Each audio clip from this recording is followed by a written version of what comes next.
Good morning, everyone. I had my mute button on. Hope you're all well. It's evening for most of you in the US.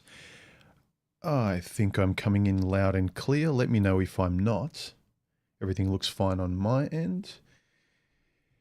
If you are here live during this stream and you would like to ask me a question, please add 3 smiley faces or yellow bright colored circles like this example here if you would like to ask me a question, or pose a comment that you think is worthwhile during the stream that you'd like to share with other people that might be edifying, and I will do my best to put it up. So, or you can super chat me during the stream and I'll definitely read that out because you're throwing me a donation. And I appreciate it. And a car alarm just went off. I don't know if you can hear it. Hopefully not. That's why I picked this microphone. You can only hear what's around here and not over there. All right. Let me say hello to the regulars and pop out the chat so I can see you right in front of me. Hope you had a good week, everyone. And, okay, Nikos, Vero, Luke, Rocket, how are you, man? Sean C, Luke, Maringo Boffin, hey dude. Peg, okay, Neanderthal. All right. I adjusted the title to this because I thought people kind of knew what I meant.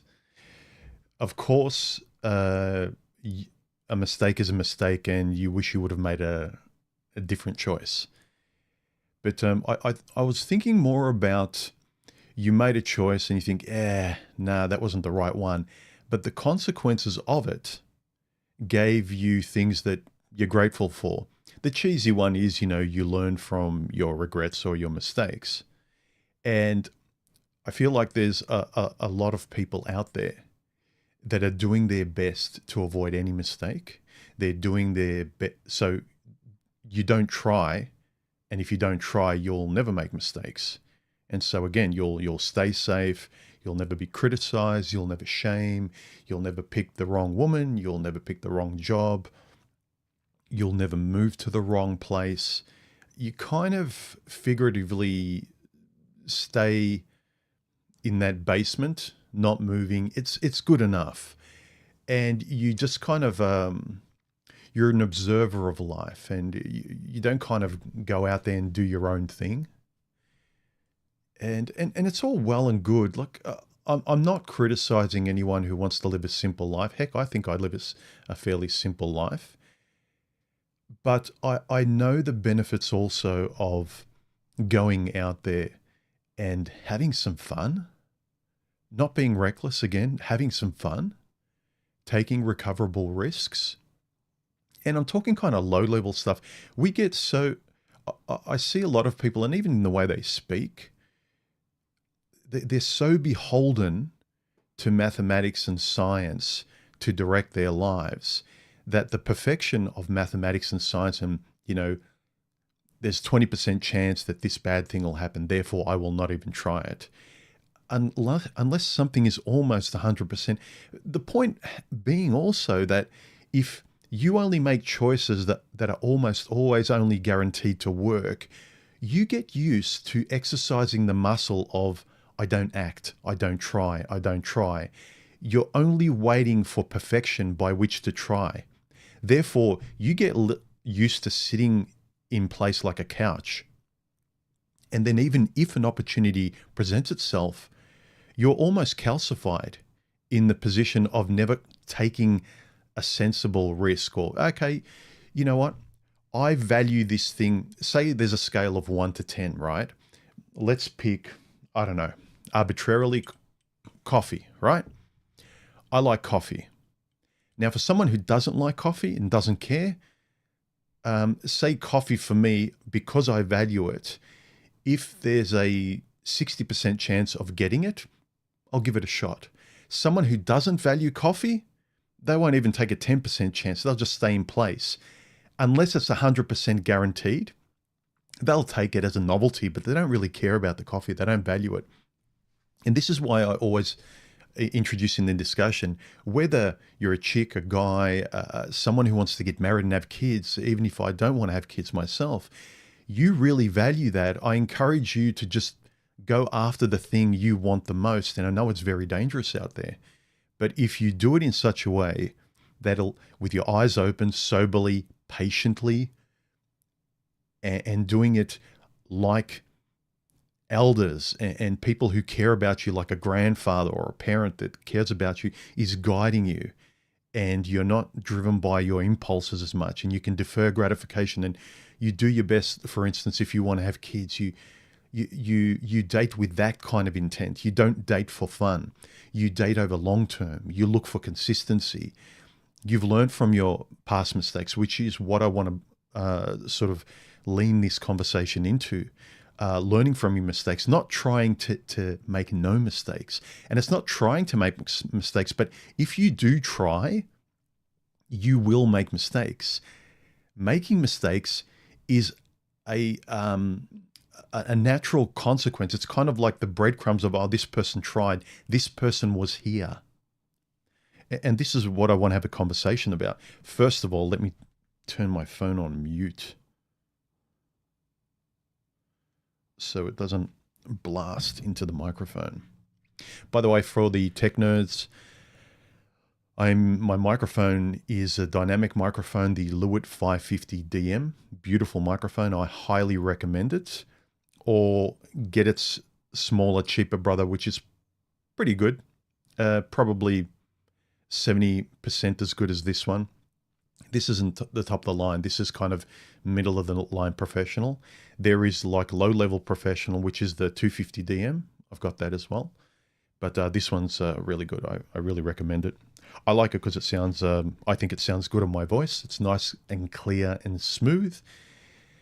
Instead of seeing everyone buying a Shure SM7B, just because everyone else buys a Shure SM7B, you can tune any nice quality sounding dynamic microphone to be comparable. Anyway, on with the stream. So, any comments from the regulars? Any hellos? Okay, here's a question from Big Ol. Let's let me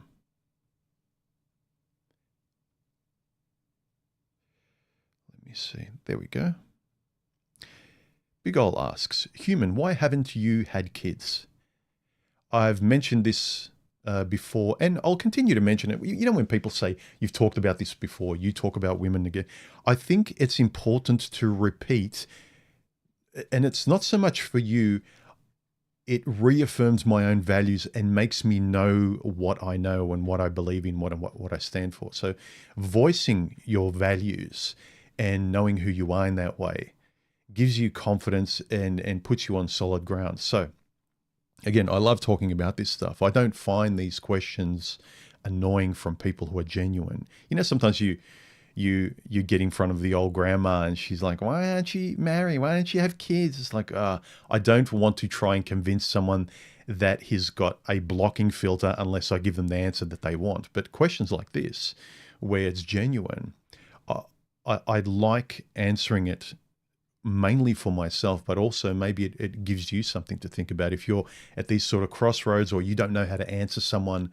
or you're on a date with someone you care about and you want to give them an honest answer, but you don't want them to misinterpret you, that you want them to get you. I have never wanted kids ever, because I know it's a very important step and there's not one scrap of me that wants it. And I've heard all the arguments, and I can objectively step back and look at other people who genuinely want it. And I get it. I understand. And I know that functionally speaking, as a species, we are here to reproduce. Again, I get it objectively. I can have a conversation with you. What I personally want, and as an important thing where I don't want to resent my partner, my child. I don't want to feel like they've taken me down a path that I kind of resent them for. I don't have as much time now to live the life that I kind of simply wanted to live. And I've heard all the arguments about, well, when you have kids, it'll be different. Sure, but I won't know until I make that very life-altering choice. And if there's not one scrap of me that's curious, I'm not even curious. The best I can describe my feeling towards children isn't like a lot of guys, where I understand that they would like to, but the environment out there is so dangerous legally for guys if they get it wrong. Dating, the political and legal power that women have over guys at a whim. They change their mind tomorrow, and a guy will be depressed his whole life now because he isn't able to spend time with his son or daughter the way he wants to. You know, his dreams have been shattered, and they are held hostage. Imagine being held hostage. Your heart's being held hostage your whole life by a smug SOB like that goes on and, you know, marries or goes with someone else and whatever it might be. You know, yeah, everyone's got the right to live their life, but people today are really cruel. And going back to myself, answering your question, Big Ol, the easiest way I can describe this is that I can understand a gay guy trying to explain to a straight conservative person why he's not attracted to women. Analogously, I am not attracted to having children. I'm just not wired that way. Now, maybe, yes, again, I'm open-minded, right? I can objectively say a therapist may discover things in my childhood that severed that cord. Fair enough. But I have to want it. I can't just have children for the species. I can't have children because a therapist identified A, B, and C. I have to genuinely want something. Any more than you can arrange someone for me to marry, I have to want it. You can't just tell me, be happy, human. I have to want to be happy. It has to make sense to me. And maybe it's a product of our society, whereas back in the day you lent on the church and you did what society wanted and you didn't really have your personal wants, desires, and curiosity were kind of distant, and you had to kind of hide them in the back shed and not tell anyone about them, pretty much. But in the environment we live in today, where really we've stripped away all of that, you have to know who you are and how you want to live, because everyone starts with a blank page and can define and do whatever they want. But at the same time, you're vulnerable to the world and politics and laws and, you know, what you used to be able to trust your neighbor and women and men and stuff. You can't trust anyone anymore. You walk around the world skeptical, and the only thing you should try not to be skeptical about is yourself now, knowing where you stand, having a great relationship inside your head with that voice in there, so you can direct yourself. You can only count on yourself now, primarily. You used to be able to count on God and society and everyone out there helped you, and you really didn't have to know yourself that much. The world would help you know yourself. And so I would say, yeah, that's my answer.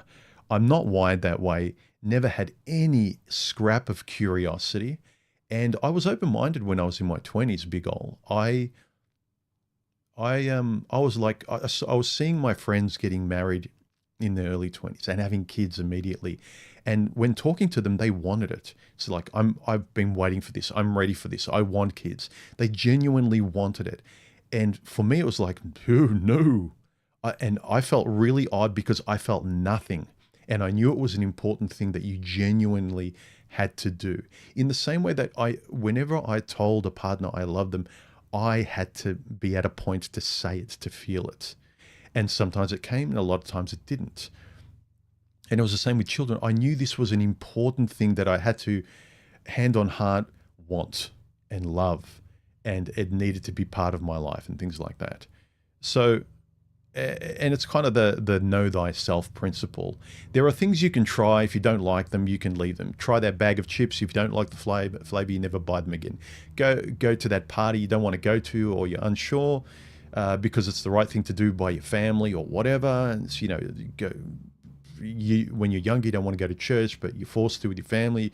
It's no big deal. You go there momentarily. You go back to your comfortable life where you're still figuring out who you are and what your path is. But if you are forced to take a path and have kids and it's not your choice, and then later on, you know what everyone will say. If you said, well, I had kids, or I did this, mum, or I did this, wife, or whatever it is, it's like they'll say, well, you're a grown man. Well,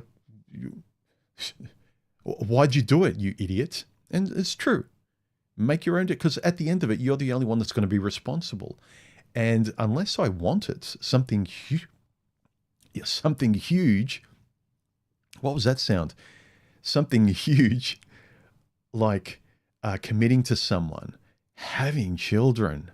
That is like not just making a stand for the future. That's like committing to a job connected to the universe that you'll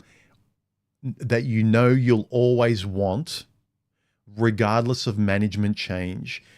You've picked a career that you're 100% certain of at a young age, when you're still naive and you still haven't figured out a lot.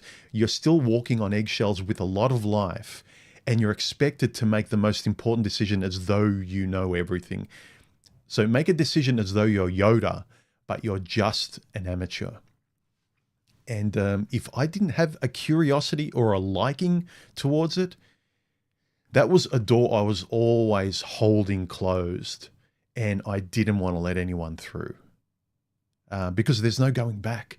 This is the thing. There's no going back. And I often recommend, and I'm always offering advice to guys, take recoverable risks for things that you really, really want, that the color of life is in a certain direction. And for you, if you don't kind of satisfy that curiosity and try and do it the most sensible, safest, most calculated way you can, it's always going to be bugging you. It's an itch you have to scratch. If you have to scratch that itch, that's different. I never itched in that direction. But I do encourage guys, if they do have that itch, to do it as safely as they can. Some people will call me reckless and say, well, you're telling guys. I'm not telling guys to do anything. I don't care if you're gay, straight, male, female, whatever it is. Do whatever you want. Fill your boots. I really don't care. I just hope you do it sensibly. Don't listen to the advertising out there. Don't listen to it in the mainstream. Don't listen to the axioms and the checkpoints in your own little bubbles and groups where they don't let you color outside the lines, where you're in the male spaces or the female spaces or your political spaces where they wrap their arms around you like a friend. But the moment you say, oh, can I ask a question? And you ask to investigate a principle, ask a question about one of their held beliefs, and they tear you apart like schoolgirls, I would say they're not people you can count on, because they're only friends if you walk and quack like a duck. I'm about what it used to be back in the day, is going your way, figuring out who you are, standing shoulder to shoulder with like-minded guys, and no one's trying to tear you apart. That if you're a guy that's trying to figure out yourself and women and relationships in the world and your path forward, where you can make better decisions, that no guy is going to shame you like your ex. A lot of guys have gone from an awful girlfriend and they find themselves in groups of guys online that pretend to be their friends. They're just a replacement for their two-faced girlfriend. Because the moment you start to assert your independence and say, I believe in this, or, you know, sweetheart, it sounds reasonable, but yeah, I'm not into it. Live and let live. I don't like romantic movies. And then she gets annoyed at you. In the same way online, you tell the group of guys, well, I don't agree with that, or I want to have kids, or I'm gay, or I'm whatever. Then all of a sudden you get ostracized, you may get made fun of, and basically you get shamed until you fall in line and agree with the religious talking points in that group. And I'm not that way. And again, I'll be fully responsible for any mess I make. You know what's, for me, comforting is that the only axe over my head is the one I've put there myself, if it is at all, right?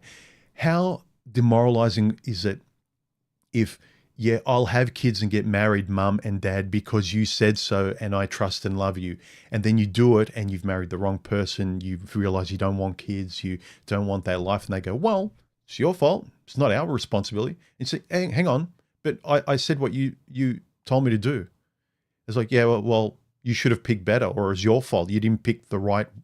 It's like, well, how about you let me pick my one or my thing when I want, how I want, when, or even if I want. So again, it's all up to you. It's all up to you. So back to the topic at hand on this stream, which is this thing here. Is there a mistake you don't regret now in hindsight? The one that I comes to mind is guys who say the chick accidentally on purpose got pregnant and then she decided to have a child without your approval, without your permission. And now you're stuck with it. And you can say it was a mistake to, I wish I never met her. I wish I never met the mother, but you're grateful you have this kid now. That's something that pops into my head. I've heard from, it's a cliche I hear from many guys. And probably there's some girls as well. But again, women make the choice of going through with it. So this is like truly a regret that's out of your hands where you don't agree, but your mistake is not, is picking the wrong person. So any other questions or super chats during this stream, guys? Remember, if you would like to ask a question, drop 3 smiley faces below your comment or question to me. Well, here's a question. Roy Williams said, did something happen in childhood human? He's talking, I'm assuming he's talking about my decision to never be reproductively motivated. I never had the desire for kids. I see kids and I just find them annoying. I'm sure people see people with dogs and say like, yeah, that's annoying, or a parakeet, or you see someone with a supercar and you think, I get the appeal, but the maintenance. Or you see someone in a lifestyle and you think, whoa, not me at all, for whatever reason. The responsibility, the kind of person you have to be. I see parents and I see a smile on their face and I look at them like, WTF. And it's not hate. It's kind of like, I'm an observer. I'm watching. It's like watching a thriller. You're watching something from a distance. You really aren't in that space, and nor would you ever want to be. It's like, I like watching horror movies. I have nothing against them, but I don't want to be in one. And I'm not equating it to a horror movie, but I'm trying to give you the distinction. Something probably did happen in childhood with me. I think my brother has a child and my sister wants to have children. I think they had a better childhood than I did. And I won't go into details. That probably had a bit to do with it, where I didn't see a great male-female dynamic between my mother and father, whereas my brother and sister did. They saw a much... the parental dynamic they had between my mother and father and what they observed and saw between a man and a woman was much more attractive than what I saw. I was the firstborn and there's a huge gap between myself and then my brother got born 9 years later, then my sister very quickly 10 years. So they're very close to each other. They're 1 year apart. I'm nearly a decade apart to both of them. So my childhood, that first decade, it was very different. My parents as a young couple, I experienced something. It wasn't a nice dynamic. I experienced, I would say, much more fighting, disagreements, and friction between my parents than my sister and brother did. My sister and brother experienced, objectively, if I grew up experiencing what they did, I might have had a different attitude, probably. But again, because they did, I didn't. I got cemented in that. That's what I experienced. I'm sorry. It's like if you talk to a woman who got abused in some way when she was young, and you're saying, well, it was due to that, therefore get over it and pick a better man. It's like, well, I'm sorry, that's what happened. That's the scar. You can't tell them to kind of like, just because we can identify where it came from, therefore change your attitude about it. Why, I don't know, why don't I like, I'm picking something like, why don't I like avocado because of this? And it's kind of like, oh, now you can identify it. Now you can like avocado. No, I still don't like avocado. I'm happy I identified where the source of the resistance comes from, or where the cord got cut, but it's not there anymore. Like, where did the bridge get burnt? There. Great. Still no bridge. Sorry. So again, I'm open-minded enough with these things to say, yeah, it probably did happen because of that. I'm pretty sure it was. I didn't have a great experience of a married couple, of married life with kids and all of that sort of stuff. And it paved a lot towards my attitude, yes, but my attitude is still my attitude.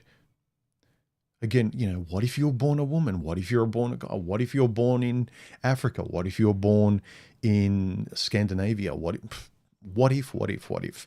And again, I know it's a bit contradictory because the title of today's stream is there a mistake you don't regret? Now we're going in retrospect. Largely these retrospective questions like, what if you could go back in a time machine and change things? They're useful insofar as you know what you do now if you are confronted with a similar situation. It's what you have learned. So it's kind of like mistakes are usually in hindsight. Regret is hindsight. But it's really when you're at the crossroads and you've got a choice to make. You're not being forced, and it's like, well, this is the one I'm attracted to the most. You might be making an emotional decision. You might be making a very balanced decision, and all the choices, like you got two in front of you, a couple in front of you, and it's like, which one do I pick? And let me see. Where the F? There it is. So if you've got like a few options, you kind of pick the one that's most attractive. But then in hindsight, it's like, oh yeah, I should have picked the other one. Yeah, because this one didn't work out. The expectations of this one didn't work out. But the truth is, you pick what you pick at a certain time because that's the best decision you make. But if you're forced, if someone else makes the decision for you, then you can actually say, I had no choice, so I regret even coming across their path or believing their lies. I understand that. So there's a difference between you making a choice and being able to make a choice honestly, and being coerced, manipulated by someone else, or things like that. And again, the example that comes to my head is the woman that forces a guy to have a child without his consent. She just wanted to sleep with a guy to have a child, or a guy promises a woman the world and the stars and gives her everything she says she wants just so he can bang her, and then he discards her and laughs at her. So laughing when someone just uses you like a bus ticket and doesn't care about you as a person after that. I get the regret, but also you can't do anything about it. So moving forward, what have you learnt? Well, you can learn to, the easy one is if that thing presents itself again, don't make that same mistake again.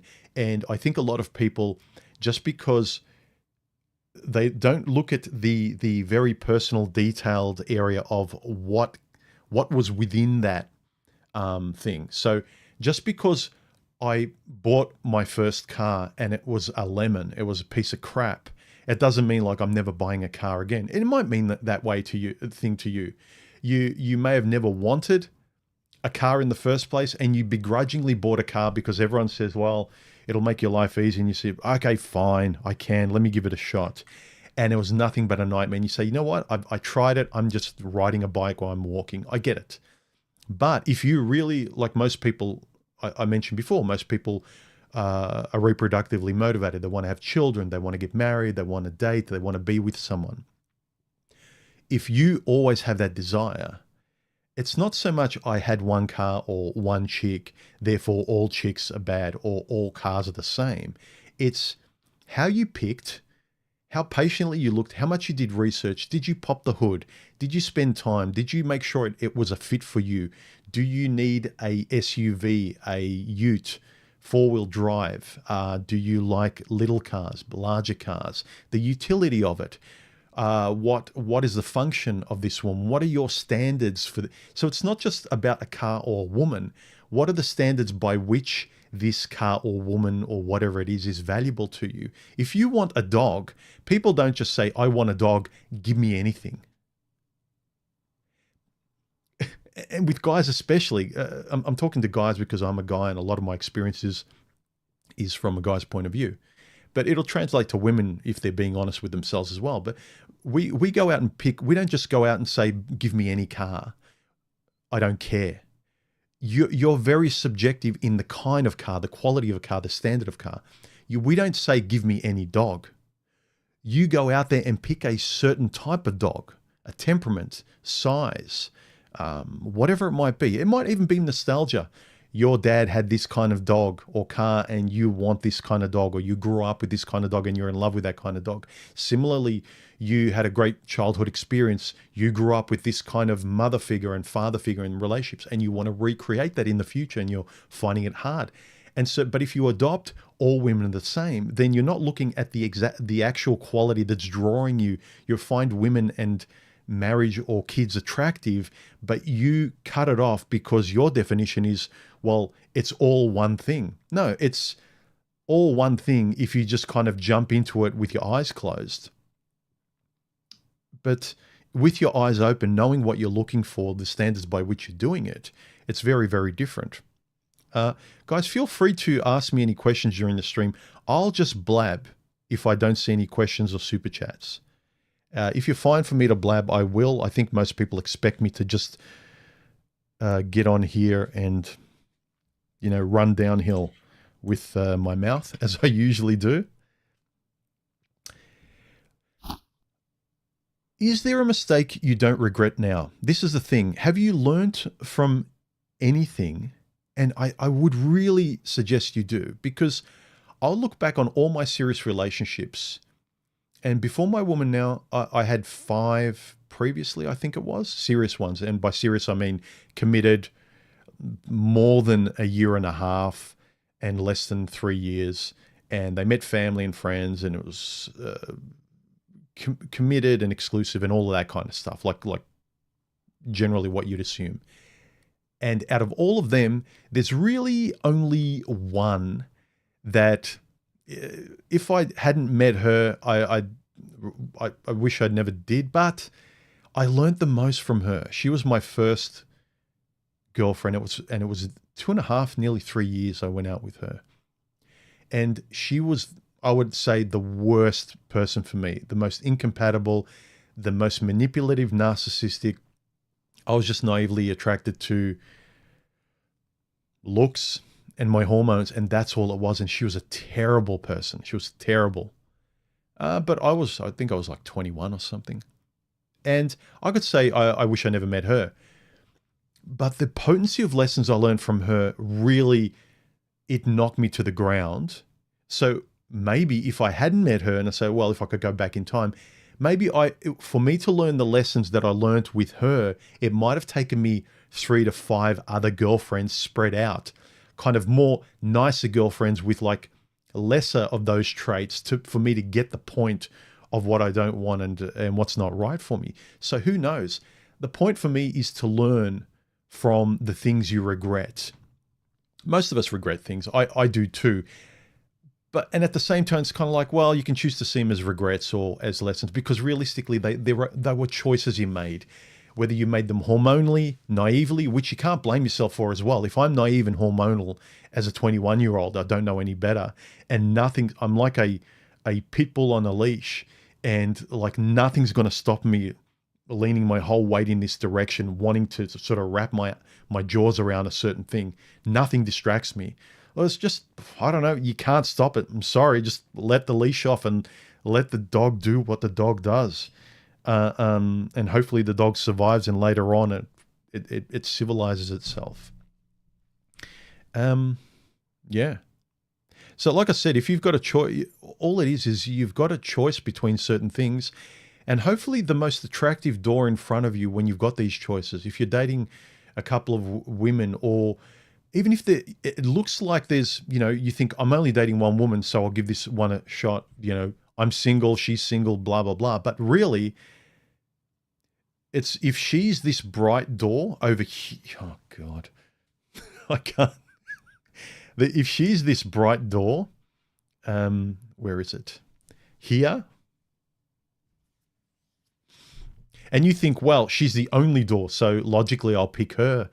No, because you're getting rid of the other doors that are potentially there. If you say no to her, you can talk to someone else immediately. You can look for someone else. It's like a job. If you pick a job, you're not going to be really looking or with the same freedom. And usually you don't even look. You settle in and it's like, well, I have the thing that I've wanted as an object, but you don't really look at the quality. So don't pick, I would encourage people to pick qualitatively, to date with intent, not just to date for the thing, not just to date for sticky friction, not just to date so you have a girlfriend, not just to date and say like, well, my last job or girlfriend was like a nightmare. And yeah, this one resembles a thriller. It's not as bad, but it's 10 times better than the last one. And because they're better than the last wretch, you think, marry me. It's like, no. Know what is a great person for you. I would ask many of you, do you even, if you had to pick the one thing, like if you had to pick one thing that stands above everything else you're looking for in a person, what is it? And then there's probably like 2 or 3 things that are second tier below that. Can you answer it? For me, it's always been a polite and nice person. That's it. Whereas other guys like, we take it as a given. No. It's out of your vision. If you're focusing on looks or travel or lifestyle or this, dollhouse vision of married life or something with a girl, and you forego the personality, you think, that just comes included. Finding a woman is like buying a car. You get the wheels included. It's like, no, you don't. You don't. A lot of times you're not even looking if the car even has an engine. Enough analogies, but you know what I mean. I asked a question in the poll. I said, which is the title of this stream. I said, is there a mistake you don't regret now? As in, was there a consequence of, if I didn't do that, would I, as a consequence of making a choice that didn't work out the way I wanted, I actually got this or learned this, and I never would have learnt it or got it or been there if I didn't screw up in a certain way. Again, it is lessons, but sometimes it's actually a physical place or a thing you get. You might have put your foot in your mouth and got fired from your job and you really regret it and it was a mistake. And then you get a better job that you never would have known. And why I want to talk about this is that there's too many of us now, the environment with women, the environment with the world, the politics, the censorship, the rules, you can't say anything. Everyone walks and quacks like a lemming online, and everyone's just a carbon copy of everyone else and politically correct and can't say this and don't offend anyone and you can't laugh at jokes and all of this rubbish, right? And the safest thing, the most sensible thing, we're looking at logic, the most sensible thing to do is do absolutely nothing, and we get along with everyone. We say the right words. We're not intellectually curious because we might be curious to look for different words to explain theories and broaden our scope. It's almost like you have to go into the scientific field or you have to just be a human being out in the world. There's no gray area, whereas before there was like a spectrum in between. And now you either have to be like a digital pedestrian, like a normal person out in the world that consumes all the rubbish and just switches their brain off and walks around lobotomized and nodding and agreeing with things we don't really believe, or you choose to have less friends, potentially lonely or much lonelier, and very little chance of having human connection and things like that. And I realize that. But going back to this, let's see some of the messages, the comments. Tennis said, if you end up regretting it or it never ends up negatively affecting you, was it ever truly a mistake? No. But the realization that's like, I've heard guys like, I wish I never married this person. I wish I never had kids. I wish I never took this left turn. I should have taken the right one. Between the choice of this job and another one, I should have taken the other one. Between this job or this girlfriend, I should have just said no and stayed neutral and in limbo and continued searching. Continuing the search, gentlemen and ladies, with your head screwed on properly, being fair, and knowing what your reasonable values are, is much better than just choosing something because you're thirsty. But you're really not. You're not starving. You're not thirsty. It's just you feel like you're missing out, or, oh, well, this was better than the last train wreck a person I was with, or the last job was terrible and this one's less terrible. Therefore, you make it into something great when it's not. Know what you want and what fits you. And then you'll know, well, this thing's okay, but it's not for me. It doesn't plug into my values. I've said, aside from one chick I went out with in the past, I've nothing really bad to say about my exes, all of my exes. Some I could give you stories or the way they ended it or whatever. It's like, yeah, she was a wretch. She was terrible the way she ended things or how she acted in this situation. But overall, most of them, they're fine. And a lot of them, they were really nice people. We just weren't a match. It was just two nice people trying to get along.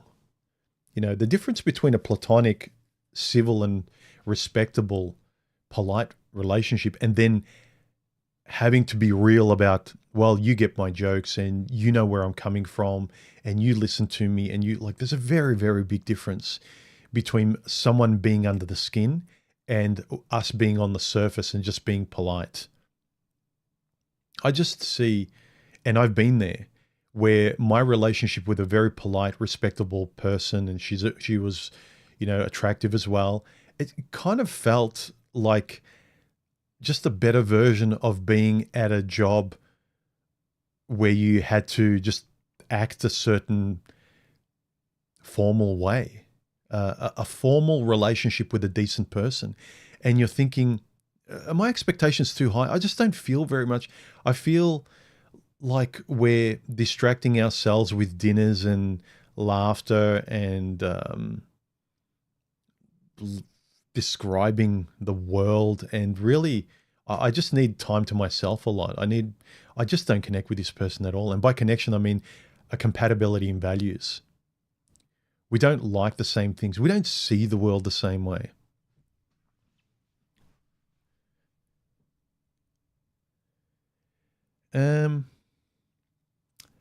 Let's get back to the questions. Realistic Delinquent said, regret is retrospective. I agree. If you regret it, you're not likely to call it a mistake, even if you might once have. Yeah. And even if sometimes like, oh, okay, this choice was good enough. Some people, and I've heard this with people, they're content in their relationship or job. But there's a lot of people where they screwed up their true love. They'll look back and their best relationship was behind them, not ahead. That's very different. That's the kind of regret where I should have chosen a different person, or I shouldn't have chosen this person, or I shouldn't have let that person go, or that was my fault. Now, it's good to admit that, because gaslighting yourself and then subsequently other people, it's just, you can't sleep better at night. You can't have a lighter conscience and make better choices. If you're always practicing the justification of a train wreck that you're responsible for, then you're always wearing a mask. It's far better to kind of be honest and real about these things, guys. I think, I would offer, because I'm speaking to myself here. Again, if you don't want to take my advice, don't. Prince Revolver, learning to walk away. Yeah. In my case, my regrets, if you want to call them that, were, but I learned from them. Again, I learned to do them less and less, was walking away sooner. Not so much walking away immediately, because I have absolutely no regrets. I can regret sometimes once you've exhausted everything and you finally leave someone where you've tried and tried and tried. I can sleep at night. I feel fine letting it go, and I don't live looking in the rear vision mirror of what ifs. And when the person calls up wanting to catch up for a coffee again, it's easier to say like, no, thank you. There's no point. So whereas some people are very good at like, that's it, I drop them at the first sign of this. And I'm thinking, kind of stoically admirable, but I hope you can trust yourself and have no regret, and you just kind of move forward. And if you can do that and you sleep well at night and your conscience is clear, great. Mine, I have to make sure, which is why also, and I need to say this, why I keep saying take your time, because I'm, again, speaking to myself. I need to take my time before I can say I love you to someone, before I can commit to someone. I can't do it impulsively like a lot of guys do. They just jump off the deep end and experience life instantaneously without, pausing and going, okay, let me look left and right before I cross this street. I can't just do that. And then they say, well, yeah, they've, some of these guys kind of marry the first chick that they get along with, and it works out that way, and good for them. But some of us that aren't built that way, that we need a lot of time to trust ourselves because we might have been naive. But also, I know I can't trust my yeses until I do, and they need time. Or I need to be able to see a certain consistency with a woman or a decision in my life, because if I'll make that big decision, which there is really no coming back from, or if there is a coming back, it's a very small chance, and it's very painful, and it's a very long road to come back from. Like some guys who decide to have a family with the wrong woman because their desire to have kids, and they want this future vision of a family and wife and a white picket fence and the mansion. They want it now, and they don't care enough about it to defer their gratification and their impulsiveness to do it at a pace that would guarantee it much more. No, they want it now. They want to jump there. And sometimes it works, but a lot of times it doesn't. And unless you have a serial killer mentality of like, yeah, I don't care. I never look backwards. I don't care how I treat people. I don't care what I did. I just move forward like a shark.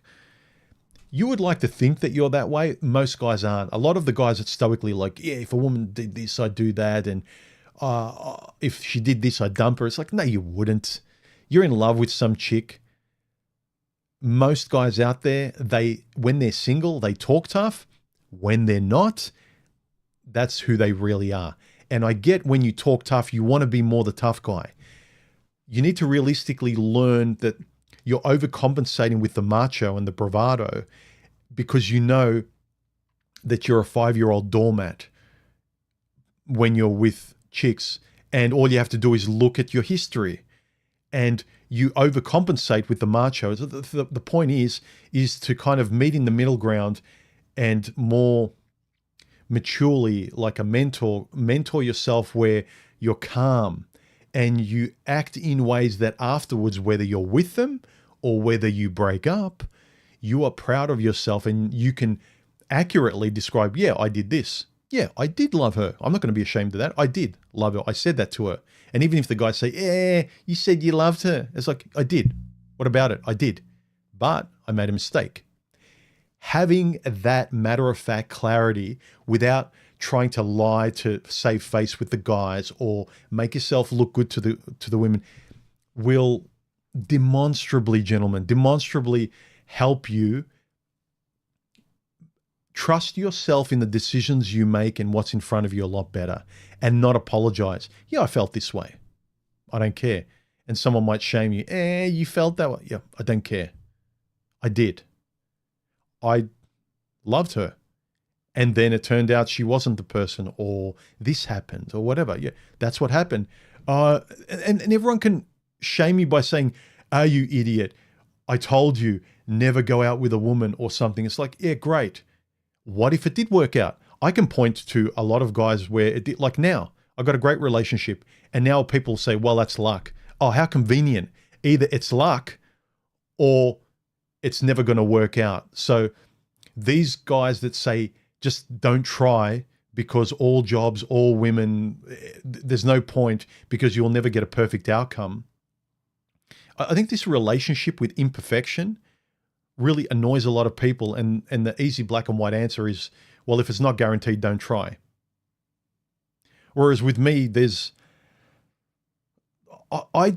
if I start drawing something, I have in my mind's eye roughly what I want it to look at, but it's never exactly what I get in the end.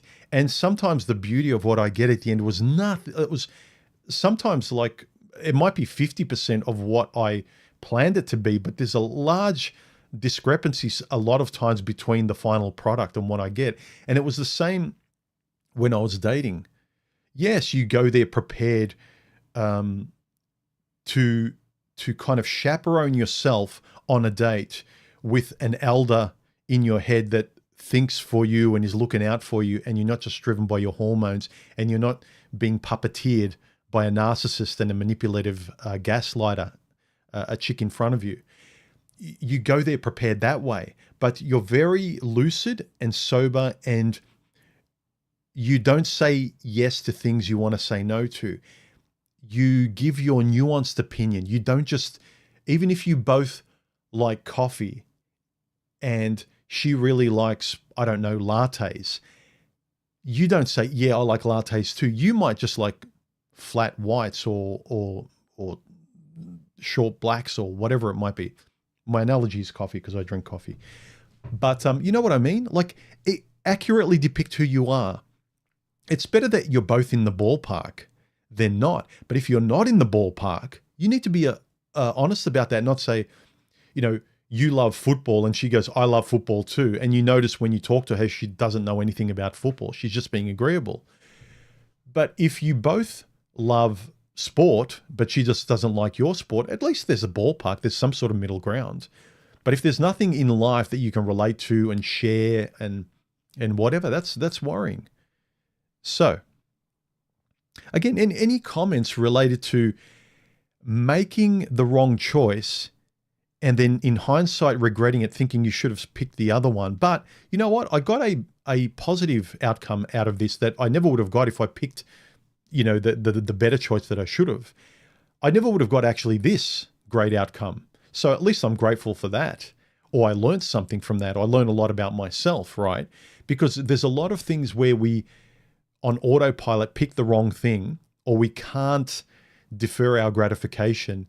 And then again, we learn, you know what? If I was just patient, I would have avoided that. So it's not so much you learn about women. A lot of these things you learn about yourself.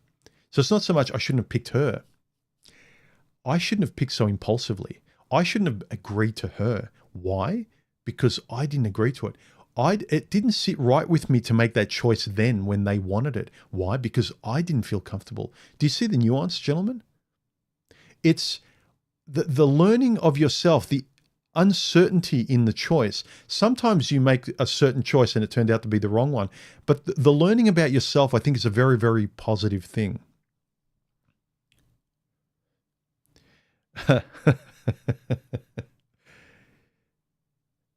Big Ol says, okay, guys, I have a hypothesis. Human is gay. No.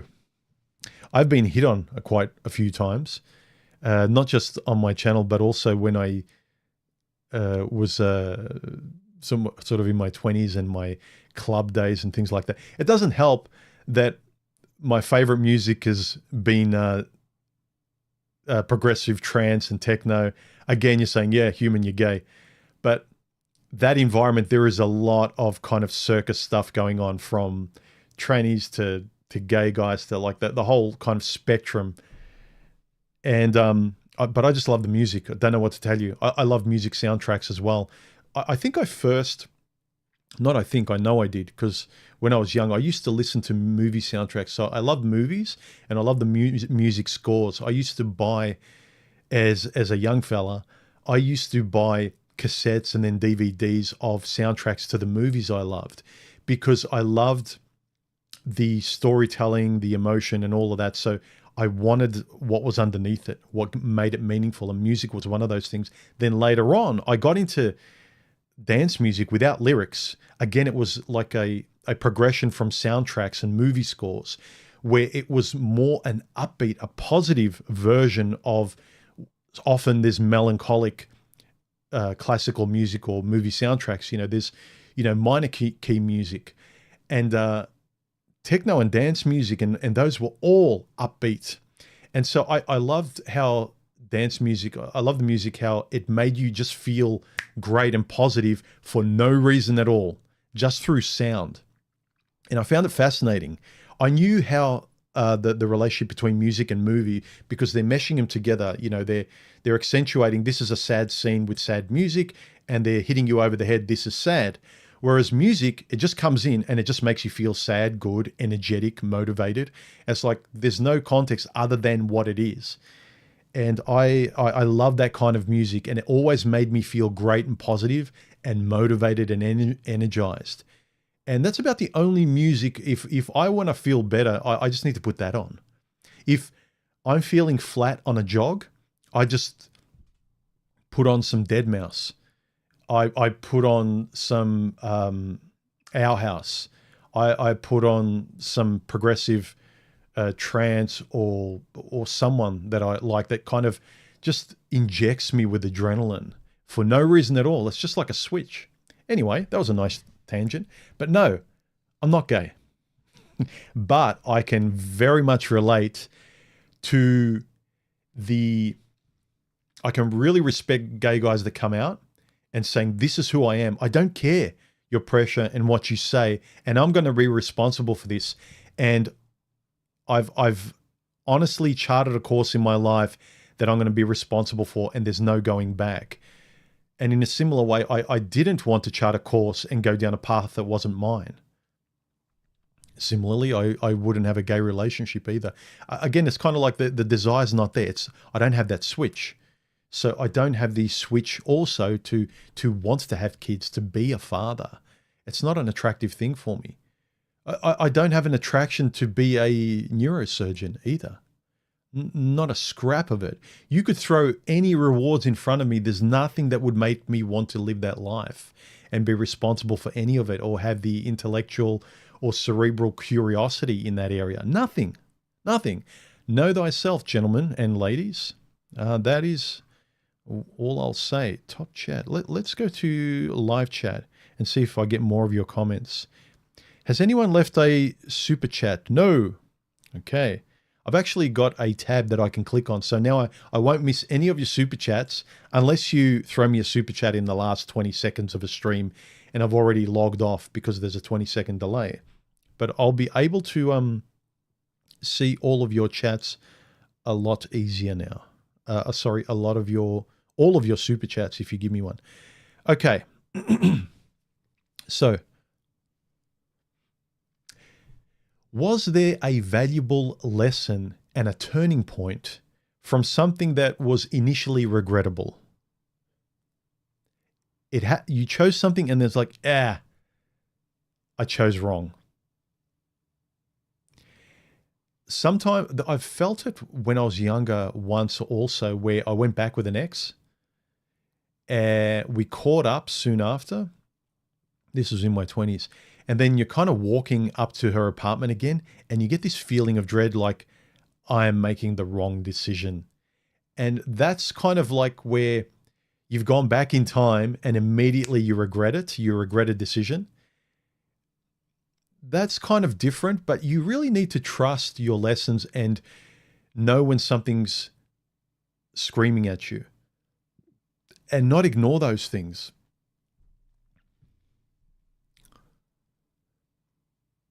So, let me look at some of the comments. because I have learned a lot from the bad choices I've made. I can forgive myself because when I've made them from a naive place where it's not like I knew better and I just kept picking the wrong thing. That's when really you start really feeling ashamed of yourself. And I would say no one likes feeling that. There's nothing wrong with guilt. You did the wrong thing, you own up to it. Yeah, it was guilty. But if you're guiltily making the same mistake over and over again, that becomes shame because you know better. If you naively make the best choice you think you can, and whether it's a combination of emotion and kind of logically saying, well, I emotionally want it, I really like this chick or this job, and then also what's wrong with it? I really want to, I want to pick this. The other one doesn't attract me for whatever reason. I'm not going to cerebrally go into it, but just this one just keeps hitting me in the face. It's like, I pick this one. Later on, you get older, I would contend with myself. It's like, this one is really drawing me. But I've learned, it's like, no, get your hands off me. It's like, there's something else that's calmer, that's not yelling at me over here. Or if she's the only one yelling at you, the psycho in a short skirt that's great in bed, but everything else is a red flag, then it's like, I've been here before. No flag is better than a red flag. And a lot of guys will say, well, at least you have fun in the bedroom and it's a nice roller coaster, but you can get off. But it's like, can you? You might get on that roller coaster and you can never get off, even if you want to. Maybe legally you can't get off anymore. But you think, yeah, I'll just get on. It's thrilling and dangerous, but it's a one-night stand. It's like, well, you hope it will be, because when she has all the control legally and you're crossing your fingers that she's a decent enough person that she's not going to go that far, good luck. At the very least, I would say vet the person enough to know what kind of roller coaster are you getting on. And if there's a really good chance you can get off, rather than saying, nah, don't worry, I can get off. I'm alpha bro. Yeah. I've seen alpha lions get killed in the wild. And in society here, I see alpha lions getting killed by the lionesses. They're the real alphas here, if you want to talk in that context. So the only way is to make sure of what you're doing, or to make sure of the odds objectively as best you can, that you have as much control going into it. And I keep repeating, and it's the best thing in this environment with women in the world and the expectations and censorship and all that. The more you can be honest, not gaslight yourself, not play their game, not lie because they lie, is be direct, honest, tell people who you are, learn to articulate yourself.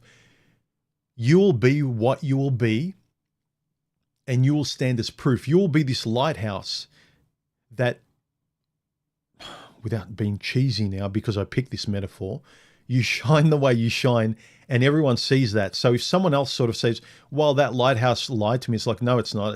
It's always been a lighthouse. We've seen it.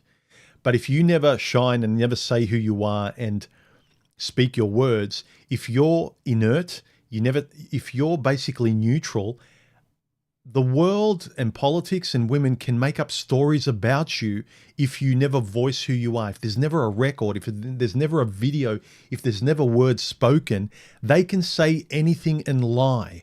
But if you don't tell the truth, and there's a record of it in your speech and text and conversation, and I said I did not want this, I never said I was committing to you, I never said I loved you, I never signed on the dotted line, and never did this. You can stand on what you said and what you did, rather than being passive and saying, well, I'm playing it safe, I'm not making any choice. Other people and gentlemen, other women will make the choice for you. And if they make the choice over your passivity, and later on you say, well, it's not fair. It's like, well, again, who cares? They did what they did. Similarly, when you made a choice in the past, you made the choice you made, you can either regret it or move forward and make better choices. Again, a lot of this might come off as glib and fairly milquetoast and pedestrian, but there's so much of this that guys are blindsided because they think, yeah, I know this is basic stuff. I'm really attuned to the high level forensics of male-female nature and how men and women. It's like, no. That stuff is the first step that protects you from the average people that you don't even let into your home. After that comes the very subjective personal work of knowing who you are, who you're letting into your house. Not so much what women are like, but what Jane that you've gone on the date that you like, that you think is a match for you, that you're wanting to take home and start a relationship with. That is the 90% of the iceberg underneath the top. All of this male-female nature stuff, it's okay. It's the tip of the iceberg. It's the stuff above the water. And everyone is talking about the iceberg above the water. Once you jump on that iceberg or you choose it, the realness of the iceberg is that 90% underneath. And no one wants to talk about that. Everyone thinks, well, that's invisible. That's just kind of comes with the package. And that's unfortunately all women. No, the 90% of the iceberg is the stuff you refuse to want to talk about. You subjectively ignore because you think it's not science. It's not objective. It's not physics. But relationships are an aesthetic thing. They're very subjective. They aren't science. Yes, the top of the iceberg is science, but everything else you get, the totality of the iceberg is everything underneath it. Sorry to belabor the point of the metaphor, but I think that just because guys can't get online and all these self-help groups and all these mentors, they want to talk to you with relatable points of the top of the iceberg. That's what we can all agree on, and we think we understand it all via the top of the iceberg. You get an introduction by which you can go forward, but the 90% of it is all you, buddy or missy. It really is. And if you go into relationships and your choices by just going via the checklist of the top of the iceberg, it's like everyone that's the way you pick a great woman or job. As I said, a lot of the dating self-help out there will give you the top 3 things that if you find this in a woman, marry her. Chef, a great cook, porn star in the bedroom, great mum, right? Great mother. What happens if you don't care about any of it? Okay? Call me dysfunctional. And as I said, my woman possesses none of those as her top traits, but I can tell you what I love about her. So am I supposed to just blindly? It sounds like an arranged marriage to me. All these people think they have autonomy and free will, but you just kind of hand over the biggest choices in your life to a blueprint of the human race. And they've taken away the blueprint of religion and everything else. Basically, it's all up to you, but you hand over your choices to, she's a chef, she's great in bed, she's a great mum. And it's like, do you want that? Look, I don't care. I will marry her because I am guaranteed a perfect. Okay, great. Guaranteed it's not a guy that I would be able to have conversation with at a barbecue. I've met these kind of guys that get married in a cookie cutter way without any self-reflection or idea about what they want and who they are. And then they can keep complaining about things like, women, you know what it's like, buddy. Am I right? High five. And it's like, no, I don't understand that. Or when I hear women or guys bitch about their husband or wife or partner, I'm thinking like, why are you with them? Why? I really don't get it. Was it an arranged marriage? Okay, I get it. Were you forced to take this job and now you're complaining about your job and you got no other job because of... Okay, I get it. But you could have chosen anyone, and then at the initial stages, when you saw things were going wrong, backed out at any point. You could have taken your time and like, I don't know. Maybe it's easier for some people to make excuses for their regrets via scientific theories and pointing to biology and the nihilistic positions of the world, like, you know, nothing matters because it all ends someday and things like that. But if you're not going to make better choices, and when other people do make a little bit more courageous choices or take more recoverable risks in the directions that mean something to them, again, it doesn't have to mean something to you, but I really want this. I'm into, I don't know, microphones or drawing. And like, I'm just kind of driven in that direction more than anything else. That's where my shining light is. And someone else that doesn't care doesn't understand it. But the color of my life resides in that area.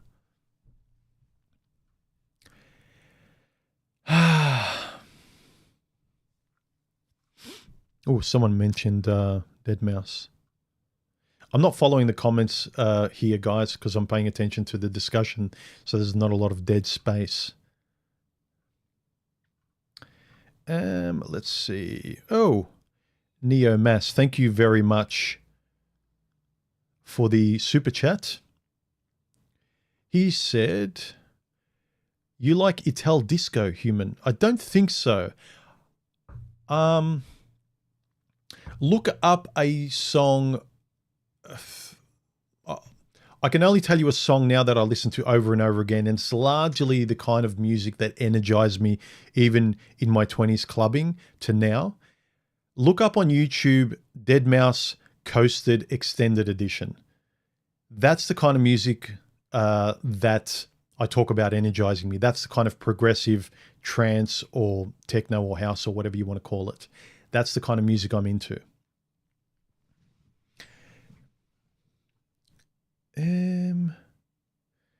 So